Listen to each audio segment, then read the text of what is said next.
Good morning, USA time, Pacific time. It's 9 a.m. I want to welcome the Youngevity Nation from around the world. I know we have people from all over the globe, and just so proud of each and every one of you. This is going to be a great year. Happy New Year and all that stuff.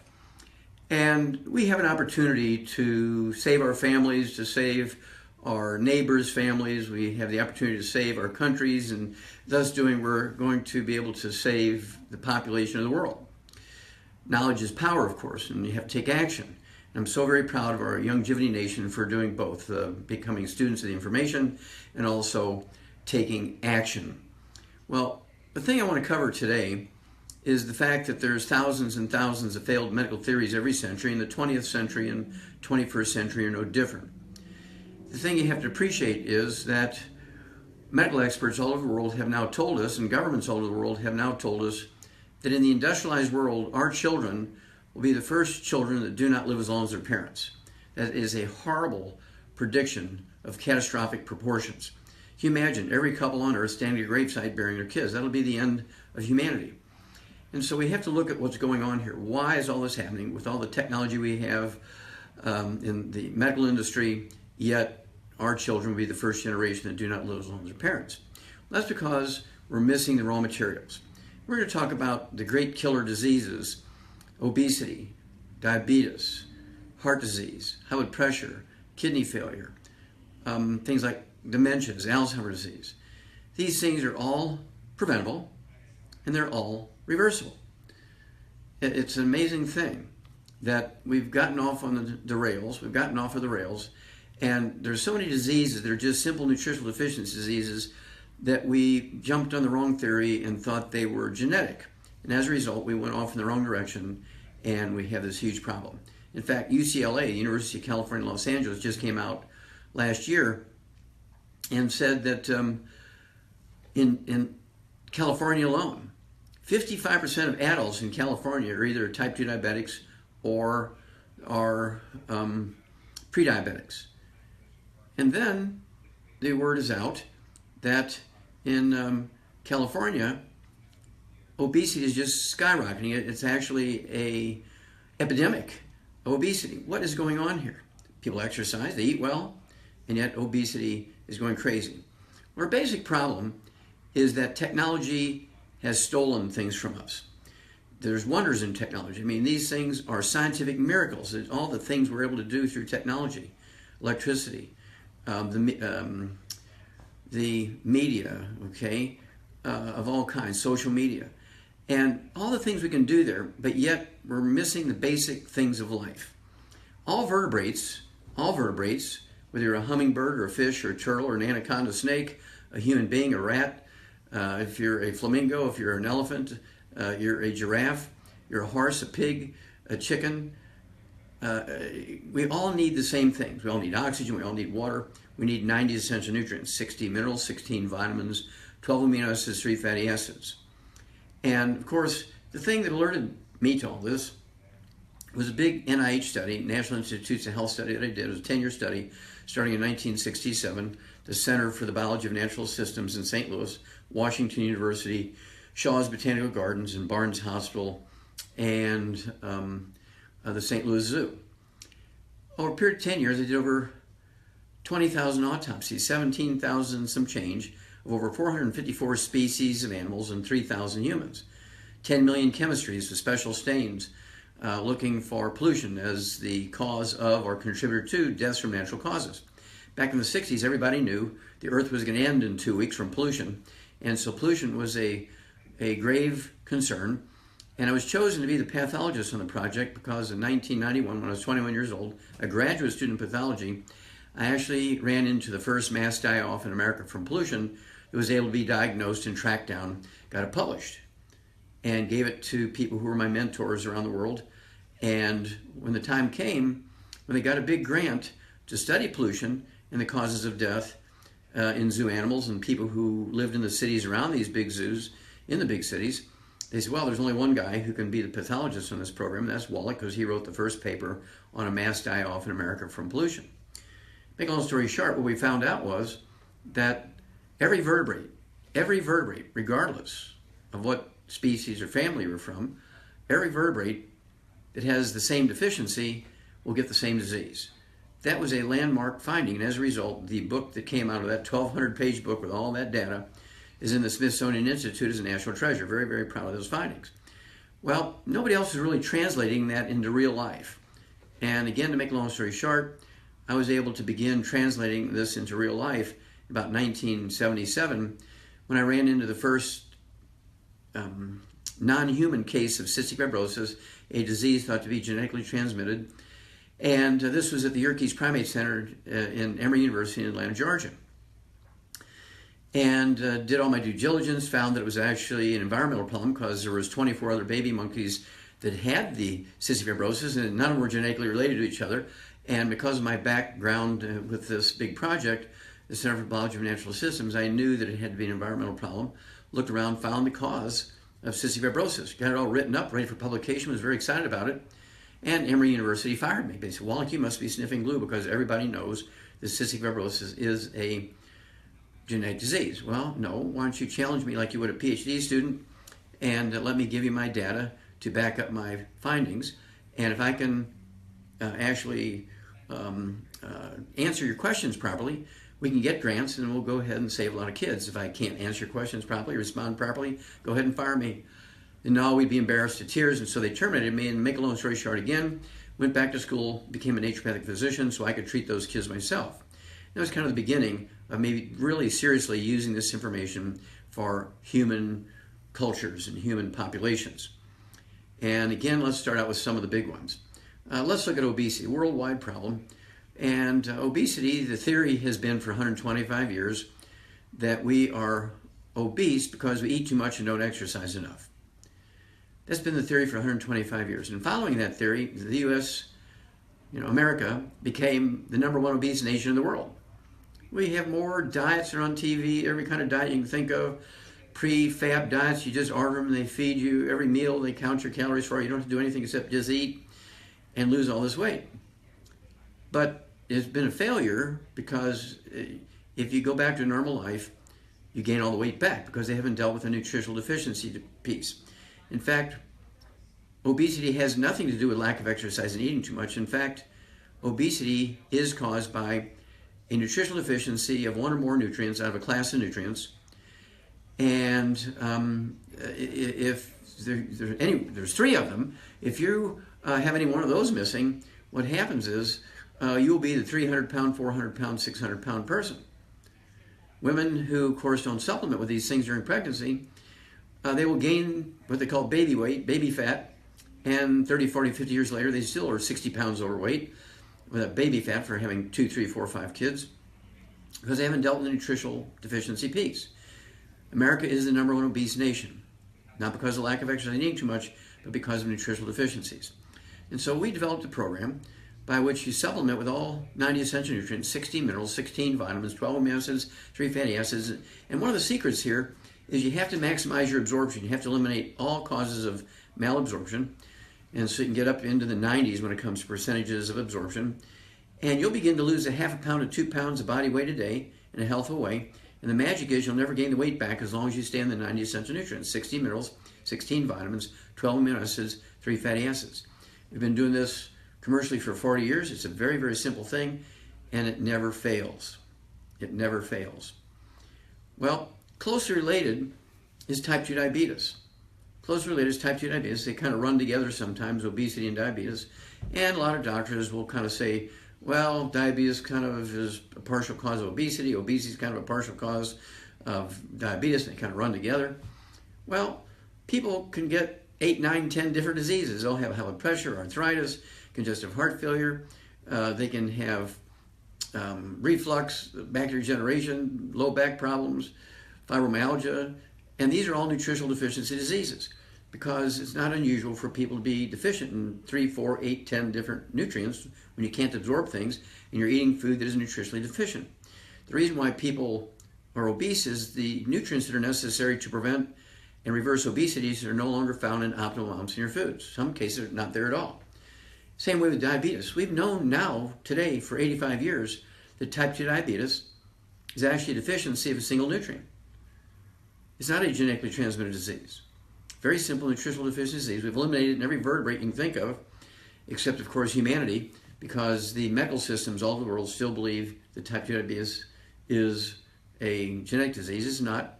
Well, it's familial. Well, it could be familial because of a couple of reasons. Number one, people pass on gluten intolerances, for instance, could be a cause of malabsorption. And you live in a place that has very low amounts or none of that nutrient that's necessary to prevent and reverse diabetes. So you're malabsorbing, you have extremely low amounts in your food, that's a recipe for getting type 2 diabetes. And so you can have generation after generation after generation with type 2 diabetes, and it has nothing to do with genetics. Okay, it has to do with gluten intolerance, a malabsorption problem, and lack of these nutrients, or at least reduced amount of these nutrients in the food.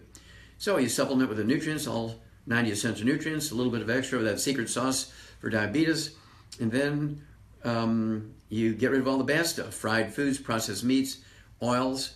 That means olive oil, coconut oil, margarines, mayonnaise, filters, and cooking oils, and gluten. And you're going to eliminate inflammation, which makes type 2 diabetes worse. High sugar levels make type 2 diabetes worse, and you get inflammation inside your arteries. You get arteriosclerosis and atherosclerosis from the elevated sugar levels of uncontrolled diabetes, or eating lots of sneak eating sugar because you're using medication to keep your blood sugar under control, but you're still getting high levels during the night when you're sleeping of blood sugar because you're eating lots of sugar. Sugar is a very inflammatory thing. Will contribute to artery disease, heart disease, blindness, macular degeneration, kidney failure, and so on. And they say, oh, these are common complications of type 2 diabetes. That's true, but because that's how people eat and they don't manage themselves properly, they don't get rid of the disease. Type 2 diabetes is a nutritional deficiency disease that's easily gotten rid of, but you do have to stay on a diet that maximizes absorption. You do have to supplement with all 90 essential nutrients because those nutrients are found in extremely varying amounts in locations. And if you live in a place where there's little or none, it doesn't matter how much you spend on food. You'll find that you're not going to make any progress. You have to supplement. The same way with kids. Remember, our kids will be the first generation in the industrialized world that do not live as long as their parents. Let me tell you that if we do not supplement these kids, you will be standing at the graveside burying them. I can't imagine a more horrible thing. Let's just look at Princess Leia. Carrie Fisher died of a coronary thrombosis, a blood clot in the coronary artery in an airplane, at age 60. 3 days later, as she was burying her daughter, Debbie Reynolds, very famous in her own right, dies of a thrombotic stroke, a blood clot in the brain. Well, the blood clot in the brain in Debbie Reynolds and the blood clot in the coronary arteries in Carrie Fisher are all caused by the same deficiency. Okay? That's a deficiency disease, and it could be malabsorption, and none in the diet, all kinds of things going on there. They were neighbors, they were very close, and did many, many things together, ate the same way, and I'm sure neither of them supplemented appropriately. If they did, they certainly had a bad absorption problem, and resulted in the death of both of them. And it's very typical. Debbie Reynolds died whether it was hours or a day, half a day, whatever it was, after she buried her daughter. And just think of Steve Jobs' parents. They buried him at age 56. Satoru Iwata, another billionaire, CEO of Nintendo, they buried him at age 55. Unfortunately, Vice President Joe Biden buried his son Beau at age 46. Past President Jimmy Carter buried his grandson Matthew at age 28. The King of Dubai buried his trillionaire son at age 33. Dies of a cardiomyopathy heart attack while he's running. You look at pictures of him, he was a fitness buff. So it doesn't matter how politically connected you are. It doesn't matter how wealthy you are. It doesn't matter how fit you are. If you're missing these nutrients, you're going to die early. We have to supplement, maximize our nutrition. This comes with education. People, of course, thousands and thousands and thousands of years ago didn't know what was going on when it came to nutrition, but they knew that certain areas of the world people lived longer, and they would try to move in that direction. If they couldn't, they would move and look for places that where people could live longer. Animals lived a long time, and they would pay attention to that. It turns out that nutritional minerals, for instance, which make up 2/3 of the 90 essential nutrients, 16 minerals, 16 vitamins, 12 amino acids, 3 fatty acids, nutritional minerals do not occur in a uniform blanket around the crust of the earth. They occur in veins like chocolate and chocolate ripple ice cream. Some places have 3 elements and minerals. Some places have 5. Some have 18. Some have 25. Some have 40, and so on. And the ones that have the fewest have the shortest lifespans and get all kinds of terrible diseases. The ones that have the most have longer lifespans and have fewer of these terrible diseases. It's just that simple. Directly related to the number of minerals in the soil. Plants can make carbon compounds. They take carbon dioxide out of the air, and they can make carbon compounds such as vitamins and amino acids and fatty acids. That's why we eat those things. We can get those nutrients by eating plants. They're well nourished. But sometimes they need these minerals out of the soil to be able to make the carbon compounds. So there's kind of an intermixing there. Well, the problem came at 3 o'clock in the afternoon, Monday, September 4th, 1882. Environmentalists and ecologists and professors of agriculture and professors of medicine and people who work for governments all over the world will blame bad farming practices for our soils being depleted of nutrients. That's certainly not true. Our soils are depleted of nutrients because of technology. How'd that work? Well, at 3 o'clock in the afternoon, Monday, September 4th, 1882, Thomas Edison pulled the switch in the first commercial electric generating plant on Pearl Street in New York City in the bluff overlooking the construction of the Brooklyn Bridge. Now, that was impactful because prior to that moment, the universal fuel around the world was wood. The universal fertilizer was wood ashes that people put into their gardens. And it turns out that wood ashes are not wood ashes. 95 to 98% of what we call wood ashes, the powder that's left when you burn wood for fuel, is actually the minerals that the tree had sucked up out of the ground. You burn the wood, and the powder that's left is 95 to 98% minerals. There's a little bit of carbon left over, so the powder might be gray or black as a result of how much carbon is left in that powder, which is really plant minerals. And not only did it drive growth and more production in the plants that were fertilized with these wood ashes, but also the plants would store those minerals within their own grain and fruit and vegetables and nuts and so on. And people would eat these things, and unknowingly they would get their minerals in that fashion. Once we switched over to electricity and we fueled our homes with electricity, there's no more wood ashes to put in the garden. And people tried rotating crops. Well, that didn't work very well, rotating crops, because you still have the same lack of mineral nutrients in the soil.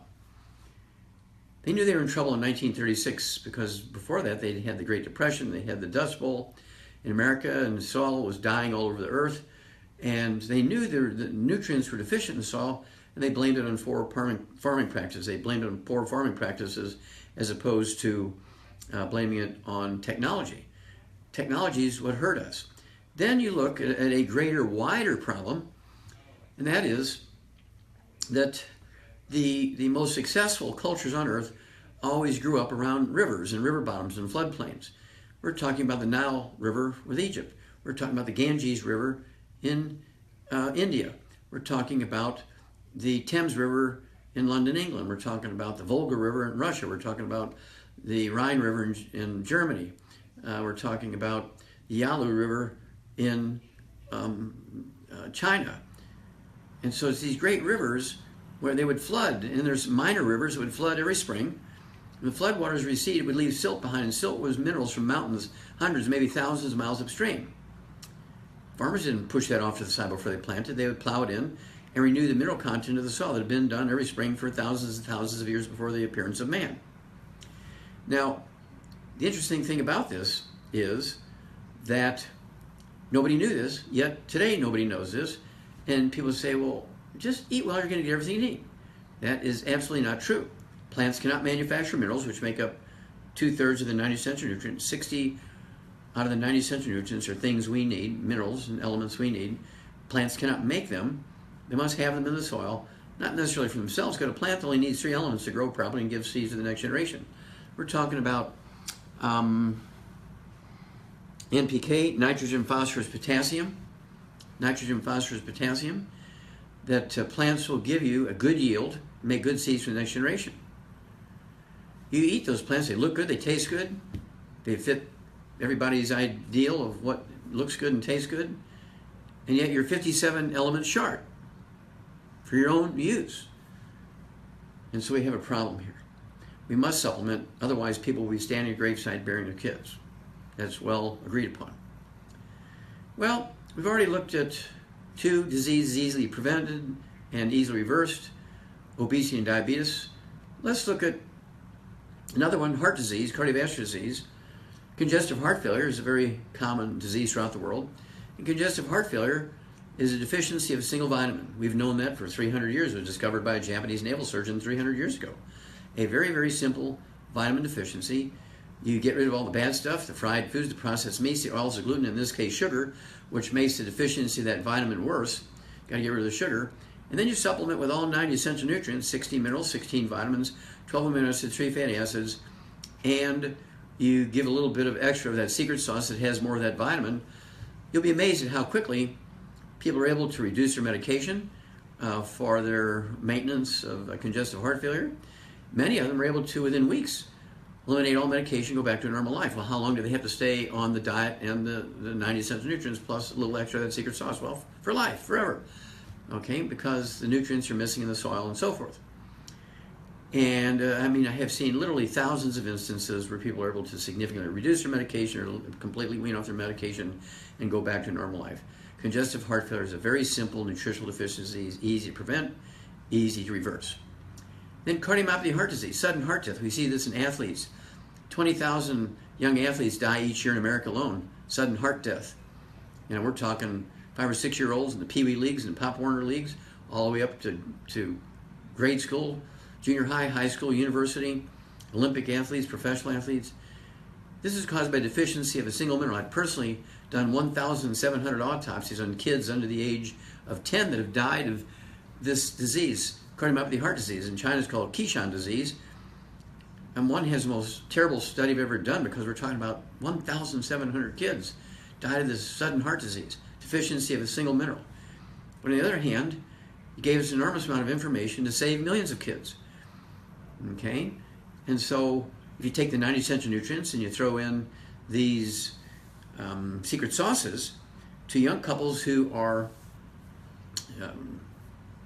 getting engaged, they're dating seriously, they're getting married, and you give them the 90 essential nutrients instead of a $500 gift certificate, you'll significantly reduce the risk of all birth defects, including things that happen, you know, the kids are born, they're in trouble, and by the time they're 10 years old, they have congestive heart failure, they might have already died from cardiomyopathy heart disease, and they've got type 2 diabetes now, and they're only 10 years old, not type 1, but type 2, and they're obese, they're 12 years old, and they're, 300 pounds.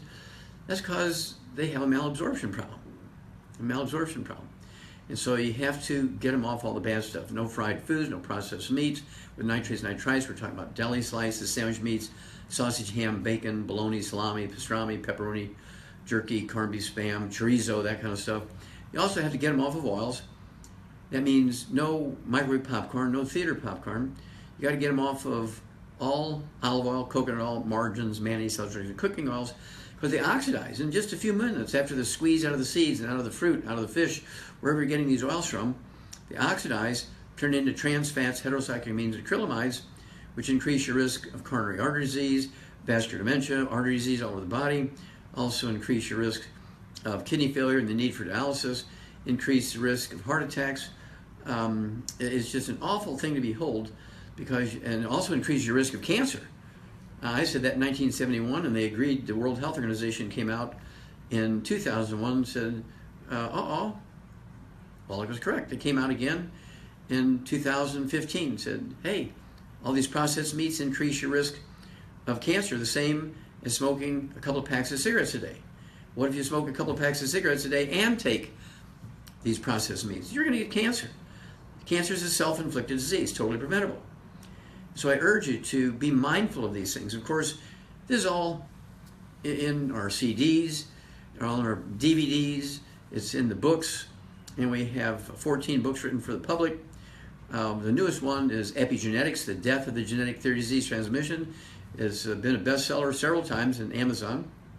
Every time I get on an event like this, and literally millions of people hear the information, they run out and get the book, whether it's Epigenetics, The Death of the Genetic Theory of Disease Transmission, or if it's something like Hell's Kitchen, which talks about how to prevent and reverse obesity and type 2 diabetes, or Rare Earthsman Cures, which goes into serious diseases that are caused by mineral deficiencies, and it tells the story of how electricity killed the nutritional levels in our soil because we no longer had wood ashes when we went to electricity.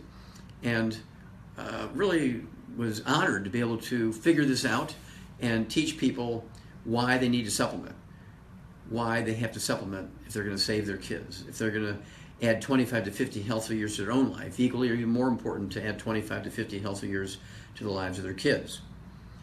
Well, let's look at another series of diseases. Let's look at dementia.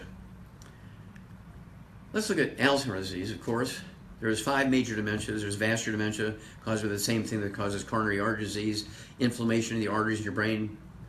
It's not cholesterol that plugs your arteries. It's actually inflammation. And this is caused by, again, eating fried foods, processed meats, oils, and gluten. Got to get rid of those. And then you have to support healthy blood flow into the brain. And we're looking at vascular dementia. You're looking at something that actually is extremely common, and this was one of the first ones that people began to recognize, vascular dementia, because you could see that at autopsy and people were familiar with it. And not enough oxygen, not enough food to the brain, and people just become befuddled and they reach a certain level of dementia. And so we actually have a secret sauce, which we'll talk about in a minute for that. But I like to approach nutritionally all 5 dementias at the same time, because there's no rule that says you can only have one dementia at a time.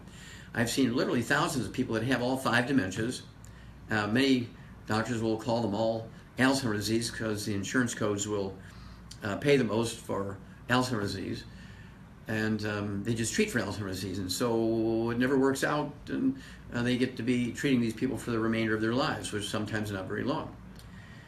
Well, Alzheimer's disease appeared on the scene almost 48 years ago now. Alzheimer's disease was actually started by a sales campaign to sell a product.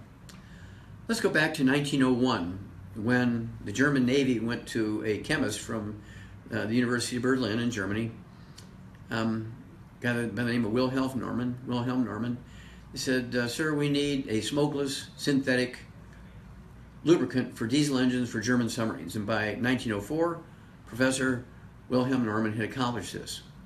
After the First World War was over, they didn't need it anymore, so he was allowed to sell his patent to a British soap manufacturing company in the 20s, and he couldn't, or they couldn't sell their soap, even though it was a great quality soap. They couldn't sell it because everybody's making their own soap. So to make a long story short, by the 40s, they sold this patent to Procter & Gamble in the United States, great company, and they couldn't sell their soap because everybody's making their own soap. I can remember in the early 40s making soap with Grandma and Mom and myself in the early 40s. And so they were a failure at using this diesel engine lubricant, synthetic and smokeless, meant for German submarines, as a soap. So they decided to sell it as a cooking chutney. And they made this beautiful cooking chutney called Crisco, and it was in a can. It was consistent, convenient. Didn't have to have a can full of melted bacon grease in the back of the stove for cooking, and it was predictable. And yet they couldn't sell it very well. They weren't making any money. They're going broke selling this stuff, as this is Procter & Gamble.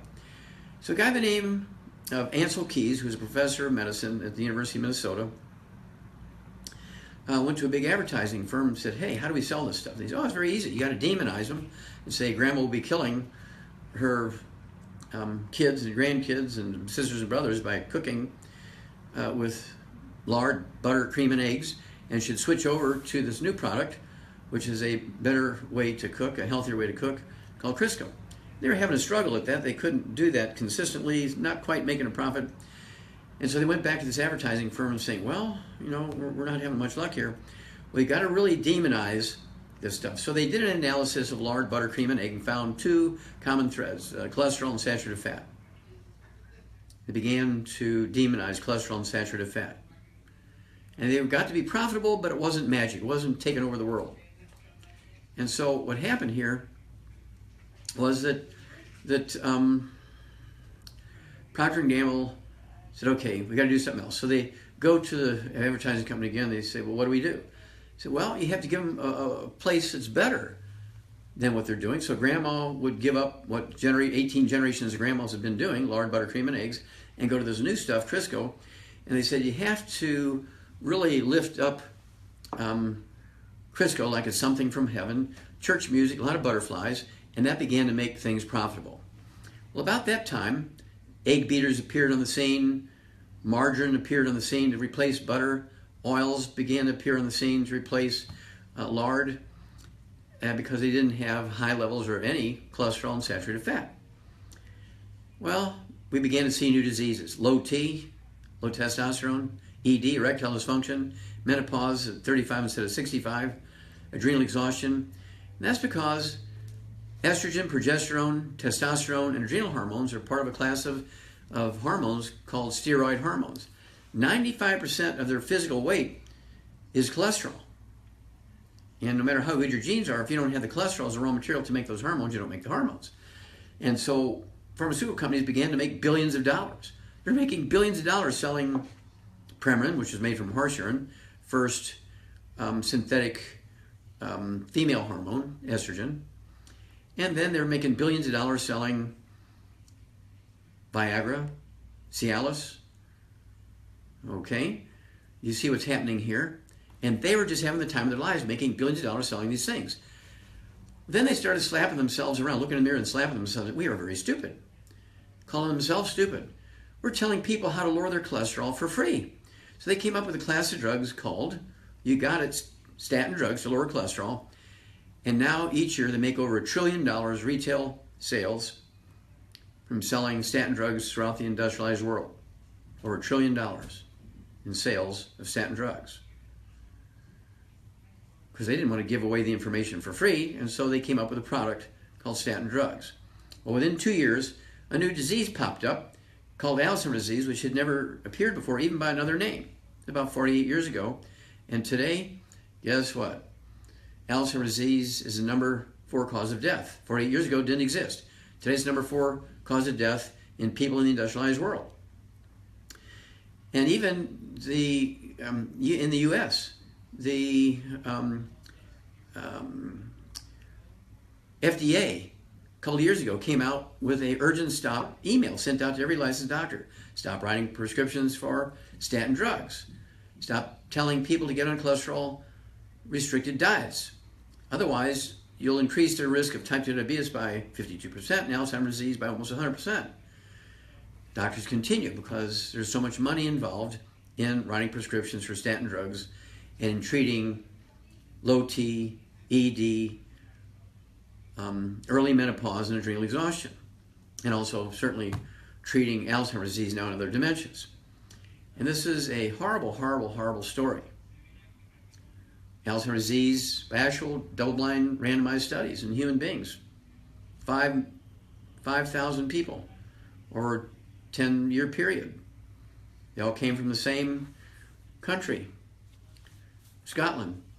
They all were the same religion. They all ate the same diet. They all lived in the same valley. They all were the same farmers. All ate the same way. They gave 2,500 of this 5,000 a supplement. They gave the other 2,500 in that study a dummy pill. At the end of the study, just supplementing with 2 nutrients. They reduced the risk of Alzheimer's disease in the study group by 78% over the control group.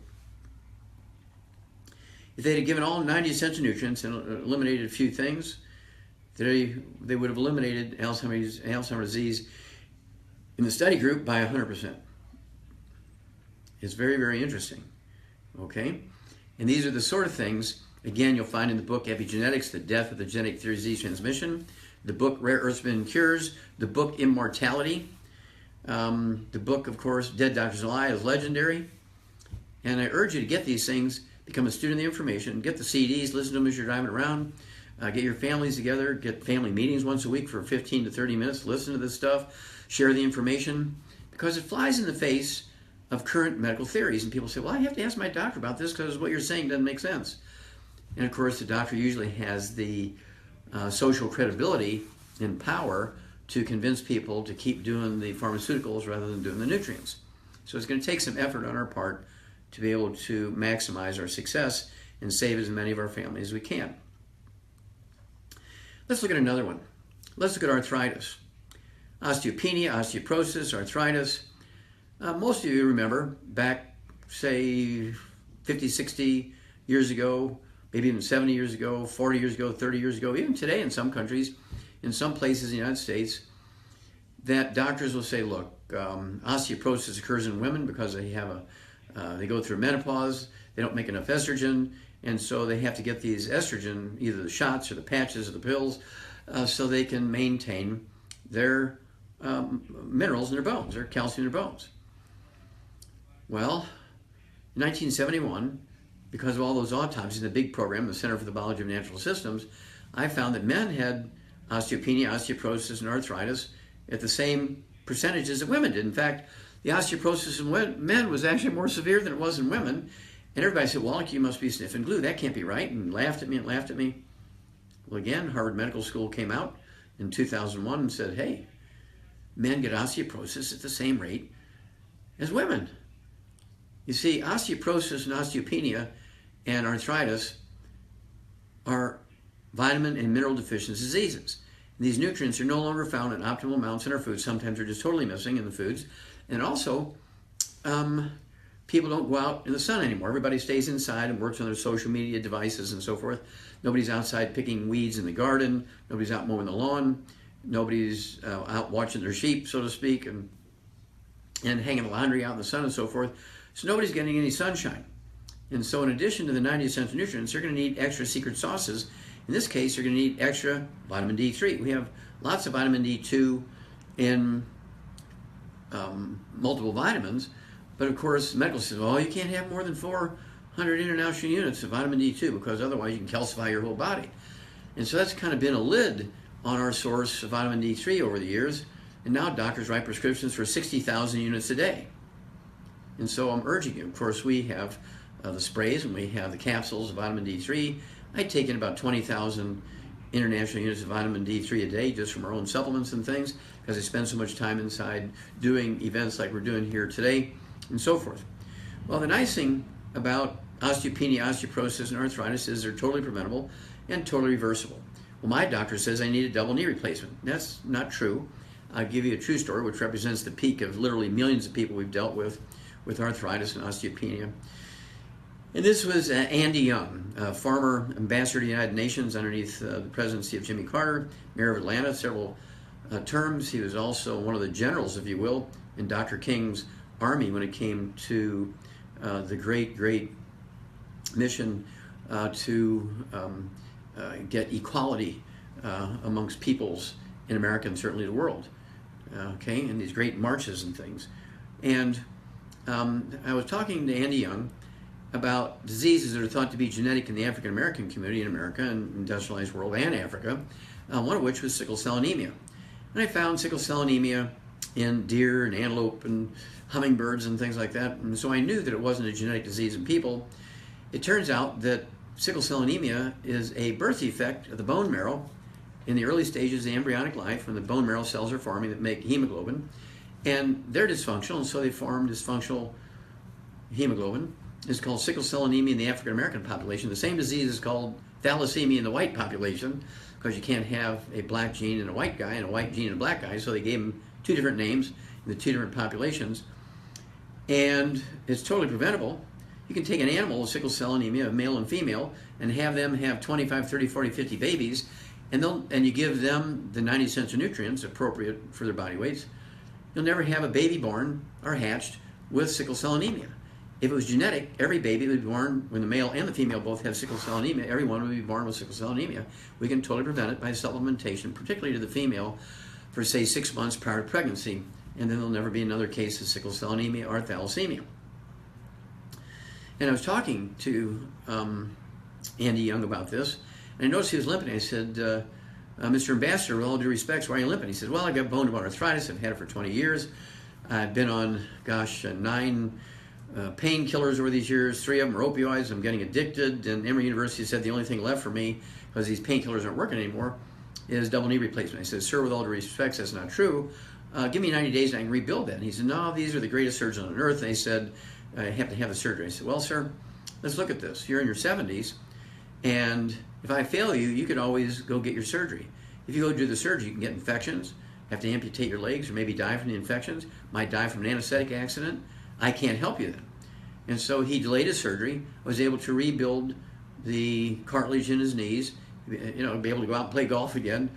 And so we became fast friends, and he was able to introduce me to many, many people in governments and also entertainers and sports figures and so forth who had various problems. Were able to solve them, whether they were athletes, Olympic athletes, professional athletes of all kinds, and again, entertainers and very famous people in governments around the world. And so everybody, I believe, should be on the 90 essential nutrients before you get sick. And then you're going to significantly reduce the risk of getting sick. All right? You stay away from the bad things, and it will increase your ability to avoid these diseases because you're increasing your ability to absorb nutrients, you're supplementing, and any nutrients you get from your food will be value added.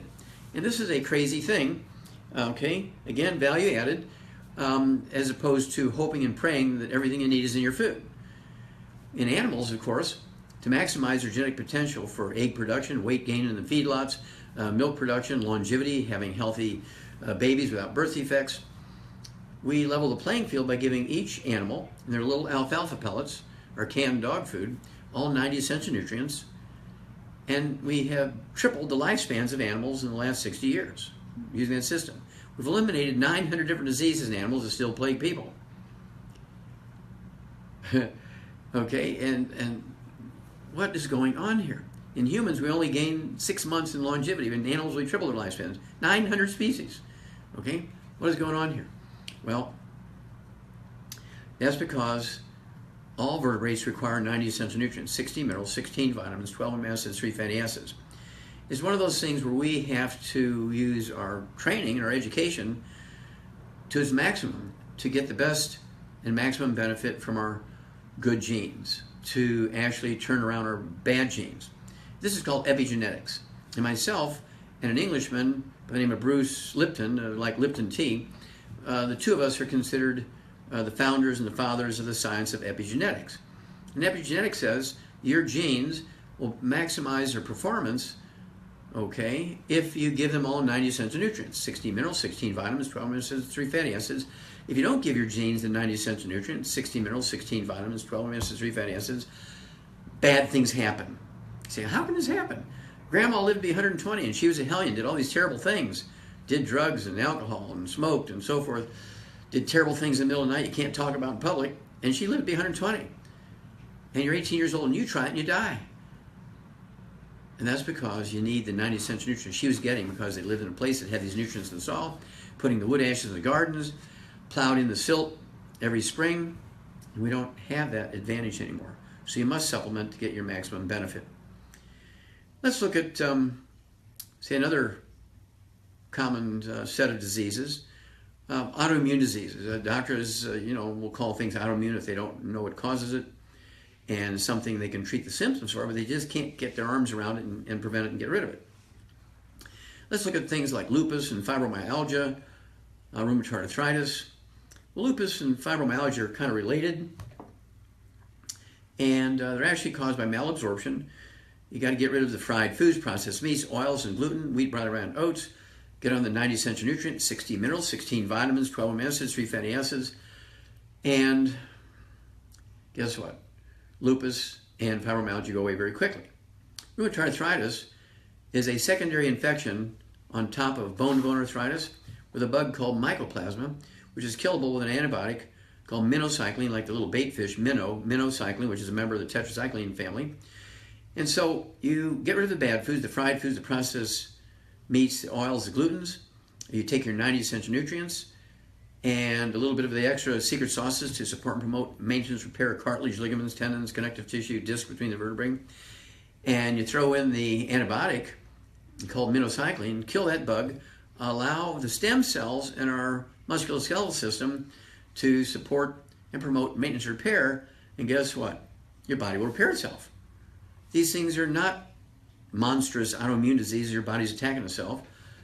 Okay, you have malabsorption problems, You live in a place where these certain nutrients are no longer found in optimal amounts, your diet may be wanting, and so you supplement, get off all the bad stuff, and these problems go away. Okay, it's one of those things where it's predictable. We've been doing this for 40 years commercial. We know what to do here. Same way with simple osteoarthritis, degenerative arthritis, bone-to-bone arthritis. Before you go out and get double knee replacements, give the 90 essential nutrients and the secret sauces a try for 90 days. That would include the diet and so forth. Now, it's one of those things where things show up where you weren't looking for, but it just showed up and confirms what you've been saying. Just a couple of years ago, I think it was July of 2002, Harvard Medical School came out with a study where they looked at 300,000 records, not the individual patients, but 300,000 records of people who had double knee replacements the previous year. This is the orthopedic surgery department of Harvard Medical School. And they said that surgery for arthritis is useless and could be dangerous. That's the orthopedic surgery department of Harvard Medical School, July of 2002. It was published in the New England Journal of Medicine. It was abstracted in just about every newspaper in the world. 4 years later, they published another piece of that study in which they looked at the backs of these people that had these 300 records where they had double knee replacements. They looked at the backs of these people, and it was published in the Journal of the American Medical Association in November of 2006. And they said, oh, back surgery for sciatica, peripheral neuropathy, back surgery for low back pain, bulging disc, those sorts of things are dangerous. Don't do them. Give us a chance. I find it interesting that people will get 5 bids to put a new roof on a house. They'll get 5 bids from construction companies to put sprinkler systems in their yards. And when there's something really major that a doctor wants to do to you, like back surgery or joint replacement, and he says, okay, we need to do this, you say, okay. I want everybody to say, I'm going to check with the university, Department of Orthopedic Surgery. I'm going to check with some other doctors in some other states who, would look at these records before I make my decision what we're going to do here. What will happen is you'll start getting better deals. Because doctors say, oh, I really want to do this for you. Okay, well, I want you to help me with these nutritional programs, protocols, and I want you to monitor me and see how this goes. Okay? And then I'll stick with you. If you just insist on the double knee replacement and the back surgery, I'm going someplace else. You can go to Angie's List and see how many people complained about that particular doctor. In the old days, you had to go to the Better Business Bureau to kind of look at them, right? Let's look at kidney failure. Kidney failure, of course, occurs very commonly with high blood pressure, also occurs with diabetes, but it's a problem of its own. And when you get to kidney failure and dialysis, even if somebody hasn't urinated in 10 years and they are on dialysis, hemodialysis 6 days a week, it's totally reversible. Now, well, why don't doctors do that? Well, they don't get much training, maybe no training, in what I'm going to share with you here. Let's go back to the blood test for people with kidney failure and say, oh, your kidney's not filtering the blood, we got to put you on dialysis. That's like saying when you have a bathtub that's flooding into the bathroom, under the door, into the bedroom, okay, call a plumber, have him come out and replace the bathtub. Well, that's not the right thing because it'll keep flooding. What you really need is to get one of those Roto-Rooter companies to come out and Roto-Root out the willow roots out of the drain down the line. That's where the problem is.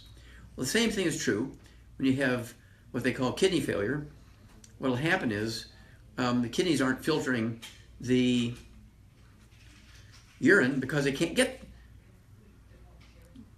the kidneys aren't filtering the blood because they can't get the dirty blood into the filtering units, which are called glomeruli. Because the little arteries, little afferent arteries that carry the dirty blood into the filtering units are plugged. So, what we do, of course, is get rid of all the bad stuff that's caused inflammation in those arteries. Remember, no fried foods, no processed meats with nitrates and nitrites, no deli slices, sandwich meat, sausage, ham, bacon, bologna, salami, pastrami, pepperoni, jerky, corned beef, spam. Then absolutely no oils, no olive oil, no coconut oil, no margarines, mayonnaise, sulfurs, and cooking oils because they oxidize, turn into trans fats, heterocyclamines, and acrylamides, cause inflammation of those little arteries. And then, of course, no gluten, no wheat, brown, rye, and oats, so you can maximize the absorption of the nutrients. And the secret sauce, of course, is given with the 90 essential nutrients, 60 minerals, 16 vitamins, 12 amino acids, 3 fatty acids. And the secret sauce here actually supports healthy blood flow through blocked arteries and also supports healthy blood pressure, all right, by supporting stem cells and your body's normal functions. Because remember, your genes, DNA, RNA, and telomeres require these 90 essential nutrients to do their job. You can have great physiology, but if you don't have these 90 essential nutrients, everything just goes into hibernation mode. So we have to give your genes, DNA, RNA, and telomeres all these 90 essential nutrients. Well, when you do that, the blood work begins to look pretty good. Suddenly now, the doctor says, I don't think we need to give you dialysis 6 days a week anymore. We can cut it back down to 4. And another couple of weeks or a month or so, he said, we might be able to just cut it down to 3 like everybody else who's on dialysis. And then after another couple of months, obviously you're urinating here now, and you haven't urinated in 10 years. People are excited about that. I've never seen so many people excited about urinating as people who haven't urinated in 10 years. Don't have to catheterize themselves, do all that stuff anymore. And then suddenly now, these little afferent arteries have been able to heal themselves, get the dirty blood into the filtering units, and the kidney function goes to perfectly normal. You're off of dialysis. You're adding many healthy years to your life. You're avoiding kidney transplants. On the other hand, I've seen people that have had 3 double kidney transplants. 3 kidney transplants where they had both kidneys transplanted, and then 2 years later, 2 kidneys transplanted again, 2 years later, transplanted. So I asked the patient, why did your doctor tell you? What did he tell you about having to get 3 double kidney transplants? He said, I have a genetic problem. No. Did he tell you to change your diet and supplement? Well, no, he didn't tell me to change my diet and supplement. Well, still getting damage to the new kidneys, and the arteries in the new kidneys, the inflammation from the fried foods, processed meats, oils, and gluten. And so you have to think about these very simple questions. Don't just accept the answer that, it's a genetic problem. Don't accept that because it's not true. And so if we pay attention to these details, take the 90 essential nutrients, educate ourselves, educate our families, loan out, give away, sell the CDs, DVDs, the books. And again, I like epigenetics, rare earths and cures, immortality, dead doctors don't lie. If you need to lose weight, I'd get Hell's Kitchen and Energy Crisis. There's so many of these books. There's 14 of them. Okay, I urge you to get them all, read them, become a student of the information. And with longevity, you can actually get an income stream and legal tax breaks that you cannot get as an employee. When you're the best employee in the world, you don't get any tax breaks. You have to own your own little business. Nobody came to America to get a good job, except maybe in recent years, but in the old days when America was first starting and immigration all over the world started, people went there to be left alone. People went to these locations to have their own farms and ranches and to be independent and not an employee. Well, we need to go back to those days. And for the first 6 months to a year, as a longevity associate, your biggest income might be from your tax breaks and a return to you a significant amount of your withholdings. If you have a job and they're taking withholdings out, why would you want to give all your withholdings to the government when you get back a significant amount or all of it if you're actively working your longevity business and get legitimate tax breaks? I am so excited.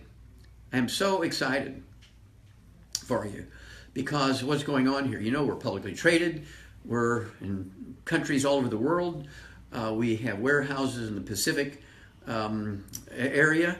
I actually have several warehouses in the Pacific area, in New Zealand and Southeast Asia. We have a warehouse in Hong Kong. We have warehouses in Mexico. We have warehouses in the Middle East. We have warehouses in Canada. And certainly probably a dozen of them across the United States. And so we are really growing very rapidly. We need help. We pay well. We teach you how to run your business for nothing, okay? And we show you how to maximize your tax breaks so you can maintain and keep as much of your money as you can legally, okay? This is all legal. We don't want to take away the tax breaks of billionaires. We want to get the tax breaks of billionaires. If you take away the tax breaks of billionaires, you can't get them because they're not available to anybody.